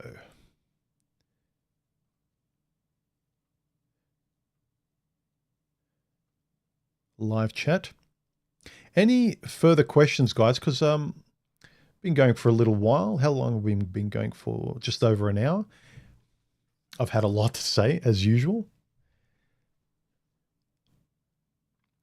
Big ol'. I see it. It's a human in the shower, is it? I know what this is. I'm not so old that I don't understand symbols and LOLs and things like that, and icons, avatars. Let's see. Do any of you guys now live have any reflective thoughts on mistakes you've made, but then when you look at what has happened as a result of them, you think, actually, that's I never would have gotten that or learnt that if I didn't do that. If every choice and decision works out perfectly, because I know that, for instance, I've got one high school friend that married his first serious girlfriend. They're happily married. He's a great guy. She's a great woman. They've got like 5 kids, and it's kind of this Brady Bunch, like not Brady Bunch, but a perfect kind of Partridge Family kind of home. And they're really nice, and it's admirable, right? I don't want a family myself, but I can objectively see, yeah, that's what guys who want to get married and have kids, that's what they want. But if you don't, like myself, I didn't come across the right, because these guys were all naive. Given our upbringing as well as our temperament, sometimes we come across the wrong person and we can say no. Sometimes we come across the wrong person and we don't know it yet, and we fail and we had bad. My story is a succession of wrong person, didn't know it, learnt a lot of lessons, learnt a lot about myself, and slowly I became more clarified to myself. My values and ethics and who I was came into kind of the forefront, and then I made better decisions. Some of these guys accidentally just came across a compatible person that may have been raised in a similar way. So there's a bit of luck initially. So I would say most of us don't have a lot of luck with accidentally coming across a compatible person. But the older you get, if you start smothering yourself with gaslighting and excuses and playing the game, and don't be honest with women because they don't like this, and if you say this, it won't lead to the bedroom, you are making it harder than it has to be. The beauty of being young and naive and accidentally finding someone that you're compatible with is that you're naive and just open. You're not smart enough to play a game and know the lines. Some guys are, but if you are naive, like my friends, and they ended up with someone, but they honestly were naive and they ended up with them, the lesson there is I have to honestly be unnaive. But the point is the honesty. not the naive or not. It's the, you're younger and you're honest, and if you don't play games, you may fail, but you fail honestly. But if the lesson you learned is, I put on a mask and I lie and I play all these games to kind of get the job of a relationship, you don't even know who you are, what you want, what means anything. Are you even choosing a girlfriend or a wife or wanting kids in the future because you want it? Or is it templated from you as an 18-year-old? But in real time, knowing who you are and what you want, it's a very, very different thing. I get the feeling that this topic of regretting choice isn't a very popular one, or I don't know if people have much to say, because I'm noticing in this stream, I'm not getting a lot of comments. Am I not communicating what the topic in the way I'm seeing it, ladies and gentlemen? Or do you simply not have much to sort of espouse on this topic? I'm not sure. Anyway, look, the topic circles around responsibility as well. But anyway, look, there are no perfect answers as far as I can see. Only the best choice you can make in that moment. And really, again, if you regret it, if you could have your time again, you would have made a different choice. But all you can do is make the best choice in this time that you've got, like whatever's in front of you. You go on a date, you get a new job, you're at the crossroads, you can sell your house or you can keep your house, or things like that. You can leave or you can move. Not going on autopilot, not being driven by your hormones or by another woman or by your parents' wants and needs of you. Not being a dog on a leash, but having no leash on you and learning how to be a well-trained dog, and you're the one that's controlling yourself as a dog. That's what I would offer you. You should want to aim for. Again, do what you want. Be a dog on a leash. I don't care. But I know that worked for me and made me much calmer in this circus, especially of dating. Wanting to figure out, I'm smarter than this. I know, even when I talk to these chicks on dates, I know so much about this. Like I'm Jordan, Michael Jordan in this sport, and there's some idiots, from the audience that's watching the game that's trying to take a halftime shot to win a Toyota, and they kept winning. They kept hitting the full court shot.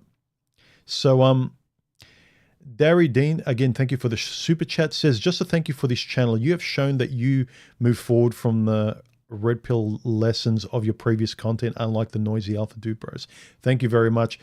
It's a reason why I've left my older content out there. I want you to see the development and the growth of myself. And again, I'm not patting myself on the back. Why it's okay to be someone different, why it's okay to learn, why it's okay to be largely the same person, but talk about things in a different way and change your opinions. I might have been very strong in a certain opinion, but now it's kind of like I'm not that strong in it. I still believe in it. For instance, marriage or kids, I would have talked about it in a very different way, but now I can kind of see a married guy's point of view, or a guy who wants to have kids, or whatever you might be in life and whatever you want. I can't just say, well, you're stupid because you can't justify it the way I can intellectually, therefore I win, mic drop. It's like, no, it's a lot of ego, and it's kind of like, what's wrong with them wanting what they want if it's reasonable? If basically they want to jump in a volcano and they really want advice of how to survive and do it properly, it's like, well, sorry, you're being an idiot. There is absolutely no way that's going to ever work. And that is a problem I had when I used to be in the MGTOW space, when it used to mean the intellectual discussion about living your own life and going your own way. It started to have all these rules and what you can and can't say, and you can't question this part of the Bible, and and I'd much rather have open discussions like this.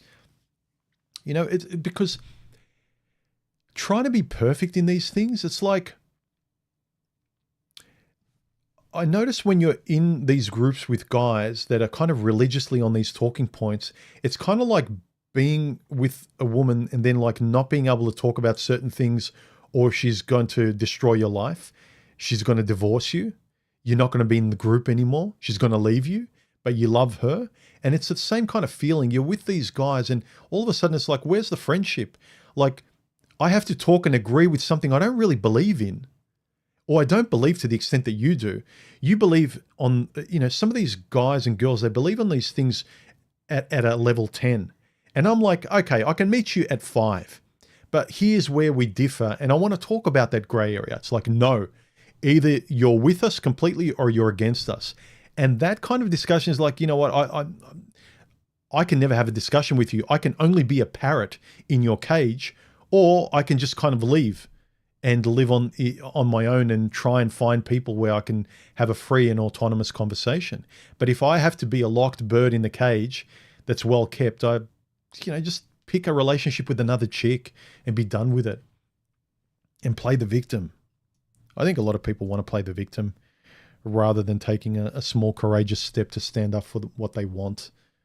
It's going to be painful a little bit, but it's a difference between ripping the Band-Aid off and kind of really jumping off a cliff.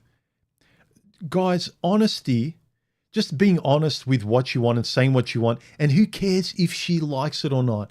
But you won't get a second date if you say this. You won't get a first date. But women like this. Biologically, the animal species in the women like blah, blah, blah. And so a man has to, like, I don't care. I'm not a robot. I'm not a lion. I'm not alpha. I'm me who happens to be a male. And if I have to walk and quack like a duck to bang another duck, it's like, I don't want to bang ducks then. I don't care. It's not worth the stress. If I can't be the way I am with you and my friends, I don't want to act a role on stage with this chick my whole life. And you all would agree with me. It's hell. But because it's fun in the bedroom, I'm assuming a lot of you guys say it's worth it. It's not worth it to me. And all your justifications, just a proof afterwards. When I say, well, I've been there, and I can admit I chose things superficially in the past, and I had the same mistakes you had. But then you don't want to admit it as well, and agree that, yeah, okay, we're on the same page. You'll say, no, but it wasn't my fault. I picked the hot stripper with the single mum with 3 kids and stuff. Who would have thought it would have turned out like this? It's like everyone would have thought. But you think that nothing's your fault. I don't know. Anyway, any last comments, super chats?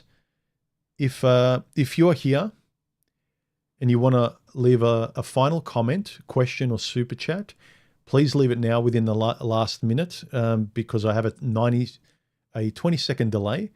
And so when I end it, just imagine I've ended it 20 seconds prior. So if you leave me a comment or question and you go, oh, human didn't read it,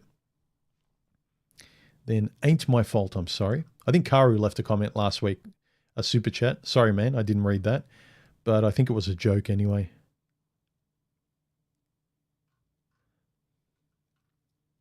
All right.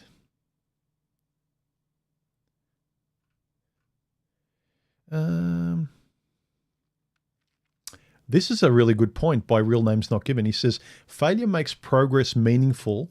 What if you were perfect? Exactly. What if you're a rich kid who lives in the Hollywood Hills and you can have anything you want, and you can buy a Ferrari and then trash it and then buy a Bugatti, and it's like, there's no such thing as mistakes. And then all of a sudden that gets taken away from you and you have to be responsible for choice. And there are consequences to not choosing the right thing and not being aware of making a more discerning decision between A and B. Most of us can't be as frivolous. Most of us have to be, especially if you're a guy today, you have consequences to choices. If you do, that's why these discussions amongst men are very valuable, and we like having these philosophical discussions. Today, the only way forward is philosophically, and then after you accept that, it needs to be verbally, because you can't just keep it in your head. You need to voice your philosophical ethics in front of women and dates and in front of other guys. And the moment your peers online that you think are your friends, the moment you question things and they get personally offended at ideas, I just lump them in with a lot of this woke crowd that you're not allowed to talk about a certain subject because they're personally offended. Sometimes I can't talk about subjects in a different way to some of the guys in the self-help area, which if you let me talk in a different way that you believe, it's fine. But if all I have to do is be a mirror to you, I'm sorry. If I offend you because I don't agree with what you agree, if you like black and I like white or red versus whatever, it's like, okay, we can't have a meaningful discussion. I'm either with you or against you, and that's it. And if I'm with you, you want me to talk exactly via the talking points. And I don't find that interesting. I'm just repeating myself. You might as well just, if you like an old video, I get this comment a lot. Someone will like a video I made 6 years ago, say. And it's like, you said this. Look, well, watch that video again. That's who I was then. Watch it again then. It's fine. I'm not ashamed of it. That's who I was then. But if you're annoyed that I'm not that person, just watch that again. Well, I'm not the same band that makes the same album again, you know? I get it, but let's be realistic. But that was a good comment, real names not given. Failure makes progress meaningful. And if you are a very focused and aware of meaning in your life, why something is meaningful, why you pick Nancy over Jane, why you decided to do this instead of that, why you decided to pick constructive discomfort to get somewhere or achieve something compared to just autopilot, animal, lazy comfort that you can do over and over again and you don't like yourself. Like the meaningfulness between choices. How would like I said, my friends who accidentally came across a compatible person when they were both naive, that's great. But what if you don't? That's just the way it is. I didn't. And so now there's the accident of coming across a person, but it needs to be intentional after the accident point. And then there's the meaning. Why meaningfully is Stephanie more meaningful to me than any of my exes? And I can tell you with clarity where I broke up and what I really learned from past relationships. And I can tell you the values that I respect and love her for. Now, so I think that's great. It just makes you feel relaxed, man. It makes you feel secure in yourself. Regardless of what everyone's like, well, just wait until she leaves you. It's like, okay. I don't care. Okay. Stay there, waiting until my life fails. And if you wait your whole life and nothing happens, what do you win? I don't care, and I don't think you should care that much about the success or failure of my life.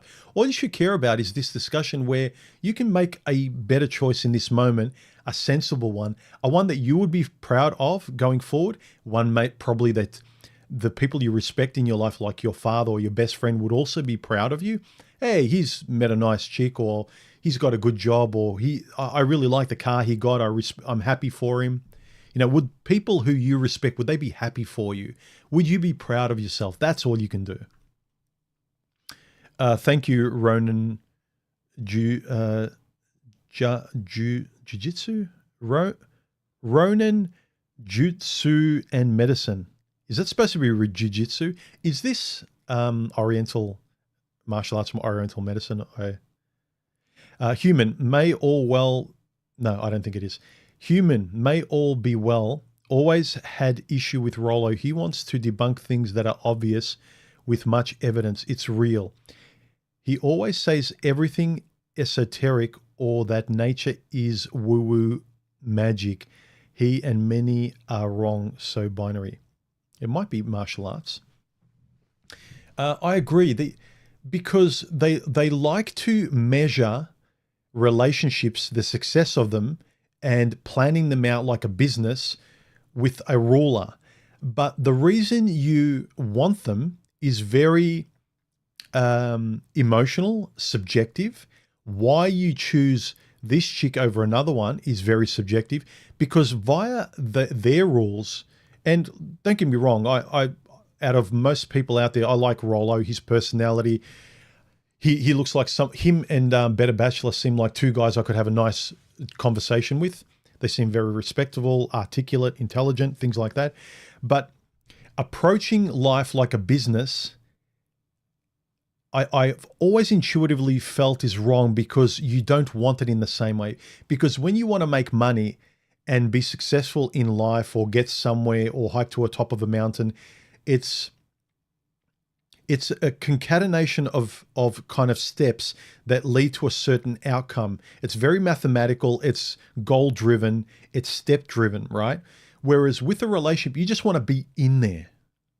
You want to occupy a space that subjectively and esoterically means something to you. You don't necessarily need it to go somewhere. Okay, some people want to have kids, right? But if the relationship doesn't ever mean anything to you in the present moment, but always needs to get to places like we need to buy another house, need to get another car, need to have another kid, need to go on another holiday, I would contend that you're keeping it alive and giving it CPR via things.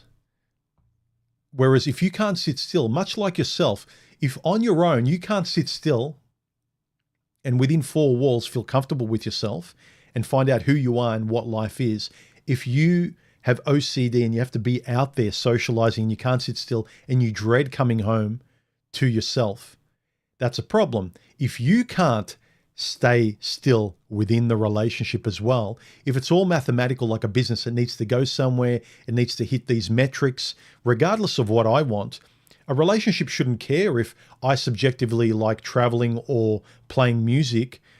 All a relationship, the success and failure is whether what her body count is, if she's a great cook, if I don't know, pick any arbitrary garbage, like not garbage, but unmeaningful metric by which to say, well, everyone would agree I should marry her because it checks the first 5 boxes of dating life coach scientific advice.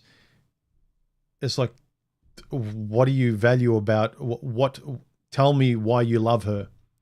Oh, she cooks, yeah, but what about her as an individual? Why did you pick? Okay, you got let's put it this way, right? You got 3 broads, right? Or chicks, and I'm saying those words intentionally to get rid of to kind of show you that I don't care about those politically correct words. I'll call women what I want. And it's an endearing term, okay? You got 3 chicks. All of them are great cooks, great in bed, low body count, which is contradictory, I know, but bear with me. This is the garbage that people have a checklist of. Whatever it is, they're all equal objectively, and you can marry any of them. So you're telling me that you can close your eyes, and they all look relatively the same, right? Say they're all triplets. They're triplets, and they all are great cooks and great in bed and blah de blah and like whatever. How do you choose? How do you choose from the triplets without talking and finding whether you're compatible with one of them over another? So structurally, they've been brought up the same way. They look the same. How do you choose? Via dating and coaching, it's just you choose via the mathematics, right? And then you're guaranteed. It's like there's no guarantee. You have to, I would say, patiently spend time enough so you know without any doubt why you commit to this one over the other one. Why you say, well, I'm exclusive with you. You know, there's a joke about marriage is the delusion that one woman differs from another. Why do you marry one woman over another? There needs to be something meaningful there. If all they are women who can cook and can give you a BJ, Well, wouldn't that be not like, that is so, I think that's comforting to people because it's very objective and it's simplistic. Therefore, even if it's hard to find women, at least via these rules, we can all agree on them. That's a safe way to get married. It's like, really? It's like saying, pick any movie on Netflix for me, pick any car for me. It is stupid. And you all know, I'm not being crazy here. You just don't want to be interested in the subjectivity, this philosophical way through your choices. Yes, objectively, how promiscuous, how they act and whatever, like before you go on a date, when you turn it from a woman into Jane sitting across from you on a date that you commit to, that you want to marry, that you want to have kids with, when she goes from a general woman to someone you choose and you want to commit to her above anyone else, you choose this job out of all the interviews. You go to many interviews, you pick the best one. Why? I hope not just because of the money. If you just pick this job because it pays 10 grand more, but all the conditions are awful, I would say this is the way I picked. Yes, it's nice to have a lot of money. You get this job pays more. But all the conditions, the only thing I can point to in this job that's good is that it pays more money than the rest. Similarly, guys pick a woman that's pretty more than the rest, but there's no other qualities that are endearing or compatible with them. Or a job. I would rather pick a job where the thing that is the worst about it is the money. Everything else is a positive. That's a job you should pick, where the worst thing about it is the money that you're getting paid, but everything else is kind of demonstrably better than any other choice, any other job you've been offered or you had access to. Same with women. If you go on a date and it's like this, if you go to a job interview and all they can show you, they can't show you the working conditions, and all they can show you is like, well, we're underpaying you here, but no, like some money's better than no money. You should say, no, thank you. I'll leave my options open and find at least something. But if you go on the job and they say, we give you all these conditions and everything or whatever, but you know what? The pay isn't great. I would say, take the job. If it pays the bills and you're comfortable, take the job that isn't the most money. Whereas some of you guys that believe in, our biology and reproduction, and we choose the best looking mate for more healthy offspring and yada, yada, yada, fine. You're just justifying picking a woman on pretty and nothing else because of the species. I nearly spilt my coffee. Do that, but you're responsible for picking a woman just on the species and biology. No two ways about it. And if I pick consciously and I do my best, because I've been there before and I made mistakes, and I don't want to regret the same thing again. If I do my best to put my desires about just tits and ass on the back burner and lead with my prefrontal and my choices of my experience and what I know matters more, what will fuel my relationship to last longer, then I need to pick on that. I need to defer the gratification of, I can't value looks above everything else, and that's my girlfriend, and I don't care about anything else. Because I'm just going to repeat the same horror stories and make the same YouTube videos that I did when I started, or some of the more angry ones and whatever. I'm just going to recycle them and never want to pick better, never want to pick a person that I don't fight with. It's too easy to say, well, you fight with all women. Yeah, if I pick on autopilot and I'm lazy. If I keep eating a 12-pack of donuts every day and I wonder why I don't have abs, it's like it's my own effing fault. Anyway. Thank you for the super chat anyway, Ronan Justice Medicine. I think it's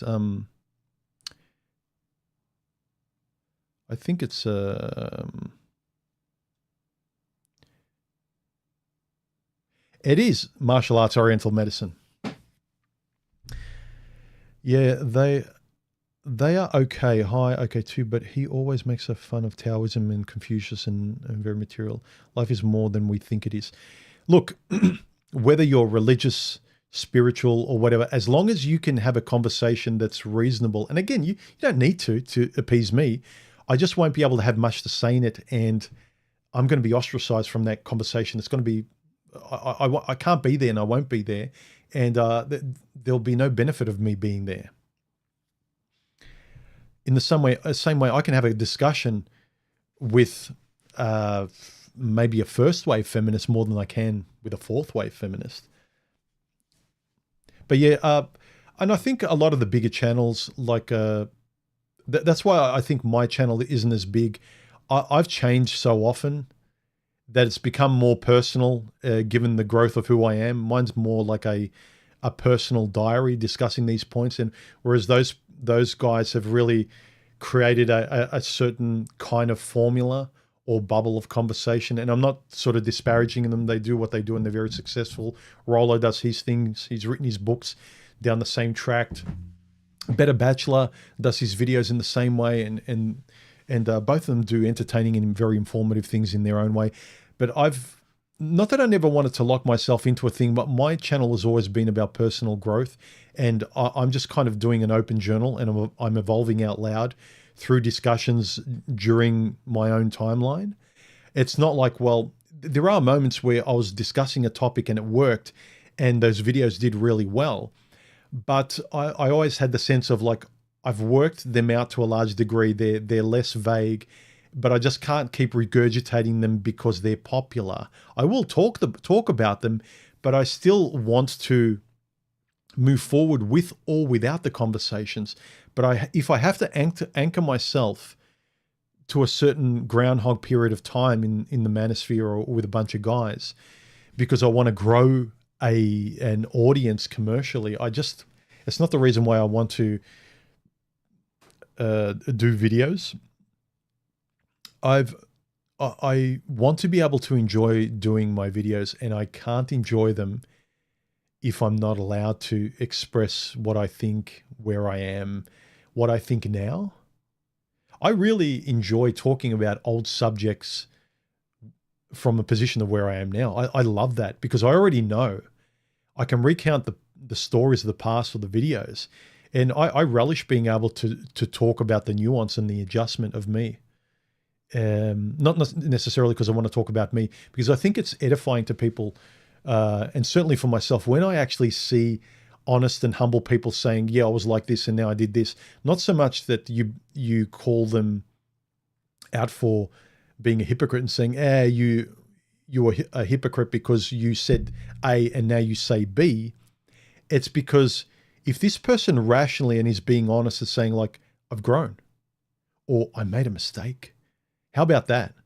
We always complain that the cliche is women never say sorry. How many guys can say sorry amongst themselves for their own good, not because you want to grovel? Like, we don't want to grovel and say sorry to women for no reason. That's why we hate ourselves for it. We shouldn't say sorry because I did nothing wrong. But when I do something wrong, guys used to respect, my fault. You respect a guy you can trust him because he can admit when he was wrong. Similarly, you will only feel good in yourself as a guy if you in yourself admit you are wrong too. Other guys will, stand-up guys will respect you for that as well. The guys who have been conditioned by women won't. They're the kind of trolls in the comments section. The males that will say, you said this about marriage 5 years ago and now you're saying this, or you used to be very black and white about this, but now you're more gray. Therefore, I don't care. Really, I don't. Go back and watch those videos and, I don't know, sit there with your popcorn. Have fun. I don't care.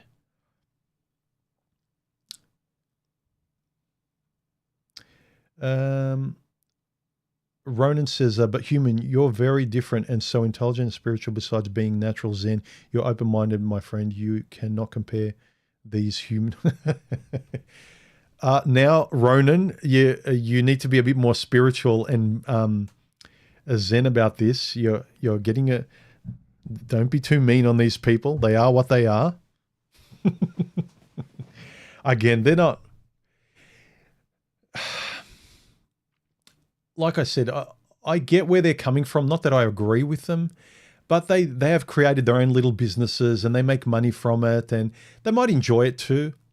But I can guarantee, I've heard Better Bachelor even say that I think a lot of people who get burnt out on their YouTube videos and they wish they could talk about something else, or they know that they can't because their audience or their algorithm doesn't like, they would like to take a break. They would like to talk about something else, but they can't. Or they would like to talk about it in a different way. But if they do, they're going to lose an audience, and they've got like a revenue stream coming in, and they're spinning 12 plates at once in this content creation thing. And if they stop spinning this or they change the plate, then the other ones are going to fall. And, you know, I get it. And I'm not saying they're being dishonest, but I would say that, yeah, again, it shouldn't matter. Like, unless these people are criticizing you directly, I have nothing against any of the guys. I think it's also a reason I've never had any bad blood between any of the content creators. I've always had a live and let live attitude. I don't get along with any of them. I haven't talked with most of them, but I don't think anyone really dislikes me. I'm a fairly agreeable guy. I can see your point of view as long as you're fair about it. And even if I can't, I'll live and let live. If you're very woo-woo and you can't even articulate that to me, I can't even meet you part way. And I'll be like, you know what? Like, we're going around in circles. Like, let's just agree to disagree. So, you know, and it's also having this same attitude with women and feminists is the same thing.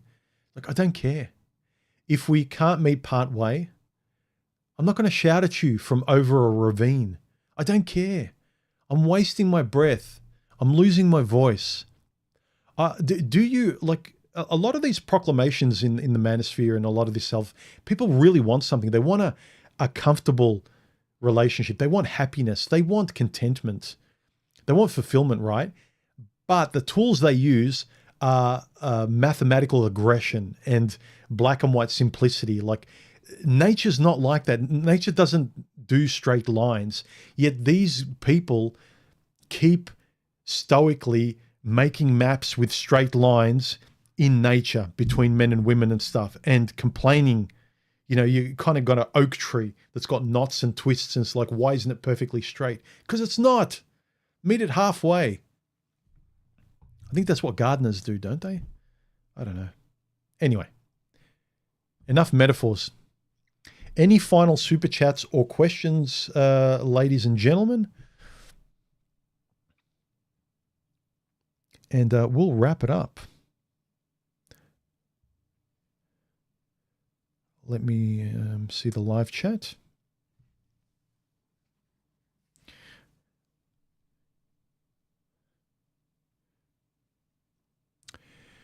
John says, was it a mistake if, with the passage of time, you don't regret it?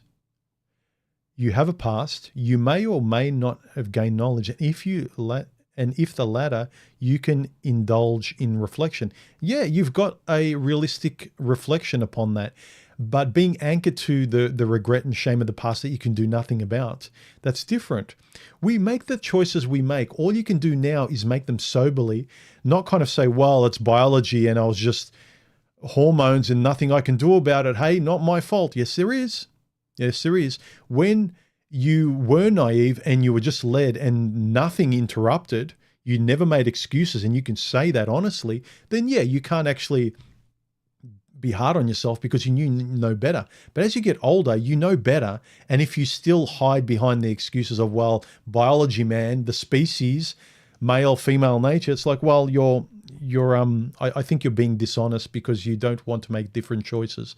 I understand that they're uncomfortable, but at least admit that the uncomfortable choice you'd rather not make, you prefer the uncomfortable misery of Groundhog Day and blaming the world and women and stuff like that. And fine, avoid women then you won't have to deal with those negative consequences. But pretending to want to answer questions and fine-tune the psychological argument between men and women in relationships, I think is a bit disingenuous when The moment I question anything in your wheelhouse, you want to chop me off at the knees. So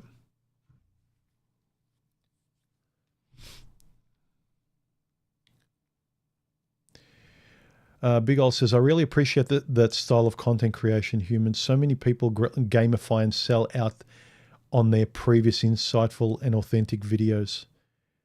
No, look, I look back on photos and even I reflect on exes.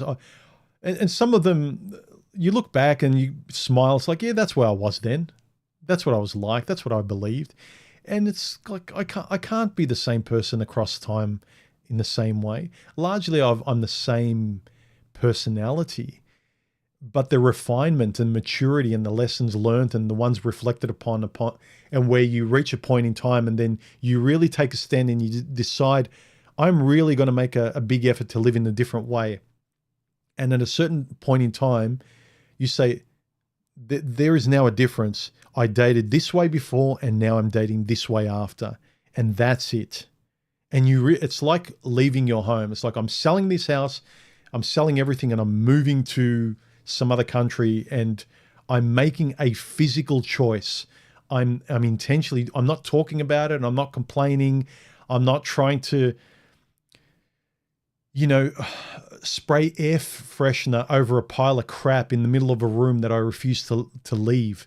It's like, if you can't clean it up, if you can't modify it so it's honestly in the way you want, and there's nothing you can do, leave, change yourself. It's uncomfortable. Some of these things are uncomfortable, but they're actually easy.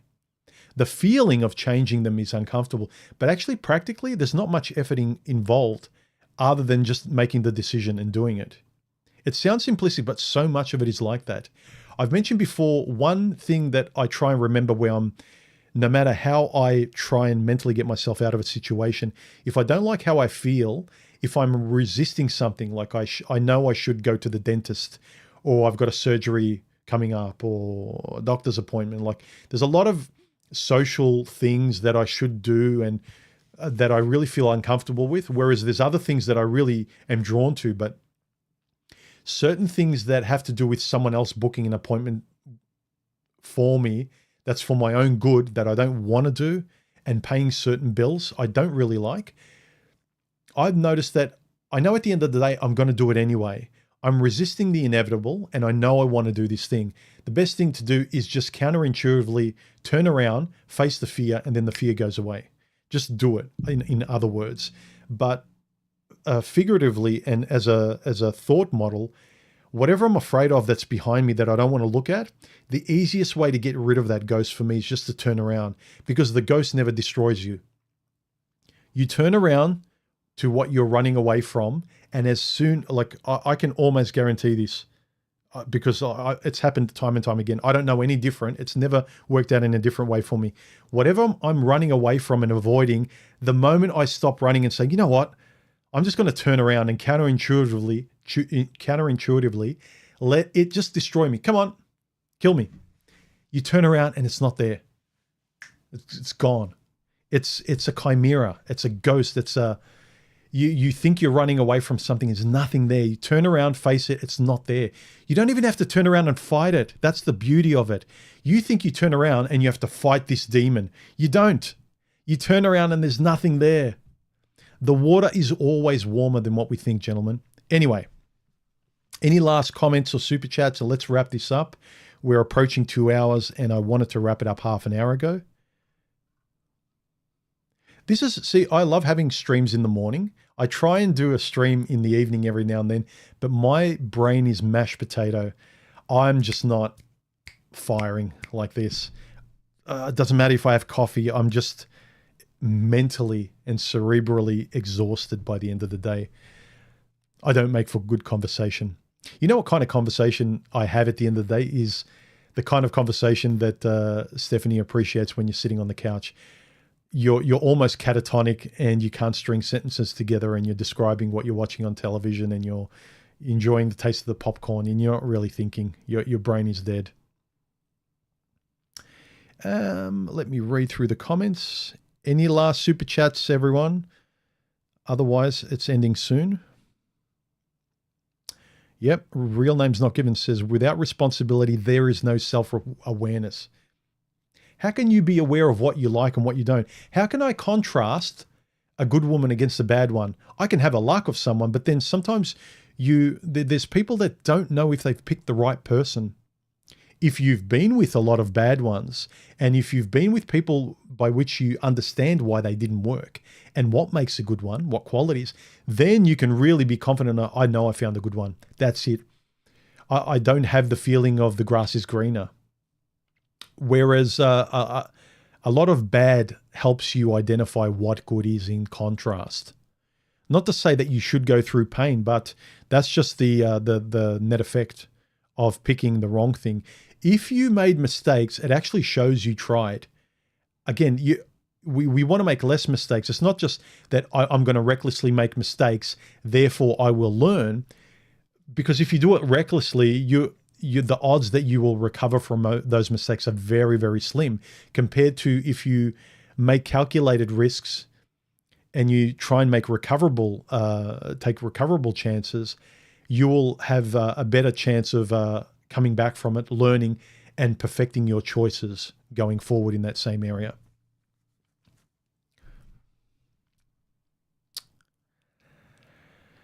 A single mother gave me herpes. She knew she had it and didn't disclose. I have been in counseling, pure evil. My love life is over from someone I constantly knew was recreational use only. Yeah, again, I think about having kids. You can't go back from it. You're with someone that's like, she just decides, no, I'm keeping the kid. Or I know I said I didn't want children, but now I feel differently. It's like, well, I took you at your word and now you've lied to me. Well, sorry, this is the way it is. Or I was afraid to tell you I had this or that because you would have left me. Boo-hoo, women cry. I don't care because now I'm stuck with this. I have this disease. I have, whereas if you disclose it, at least the person knows. Yeah, it never sat well with me where, again, not all, but it's it's a convenient excuse where a woman can cry and say she was afraid. That's why she lied. Whereas if a guy says, I was afraid, it's like, well, that's no excuse at all. Even if a man doesn't cry, if he says, well, I was afraid of ... whatever it was, fill in the blank. I was afraid of X. That's why I wasn't honest. It's like, there is no excuse. You have to be upfront and honest. There's no excuse for not being honest and upfront in a relationship, in any intimacy, you have to be honest. Whereas if she does like, well, we can understand, she was afraid. She's like, no, sorry. It doesn't fly today anymore. Men have to be like women in that respect. They have to be upfront and honest. The convenient lying, gaslighting romance is gone.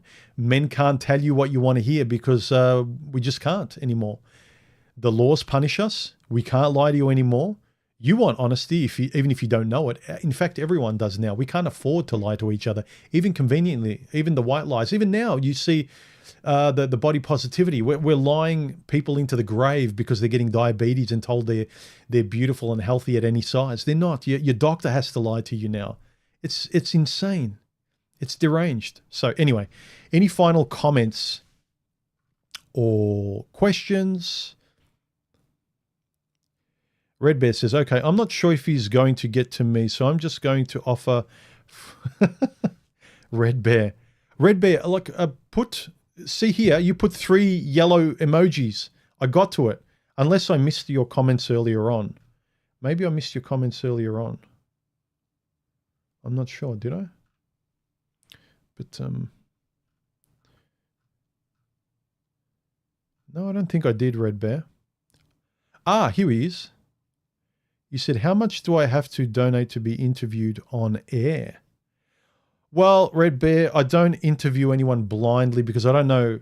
I haven't talked to you before. You could pretend to be nice and donate. If your sole intent is you want to be live, you could just be live to nuke the video and give me a strike for no reason at all. I don't know you. The people I have had on the show is people I've learned to trust over time. But if you want to talk, DM me and we'll work something out. If you want to have a private chat, if you want to jump on after this stream, a bunch of us jump on Gilded.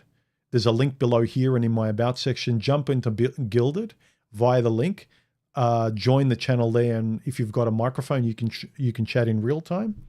But if you want to donate if you actually want to have a private one-on-one chat with me, if you want to pay me, we can work something out. Just DM me via my email, again in my About section. So, yeah. But DM me first and tell me what you want to talk about and what you want to organize, and we'll try and work something out. But I won't take your money if there's nothing I can really give of value. I'm not just going to sit there and agree with you or just BS my way through $250. So just let me know what you want to talk about. Again, if it's something I can and want to, if I don't feel like I'm taking your money for nothing, but DM me anyway. All right, let's see.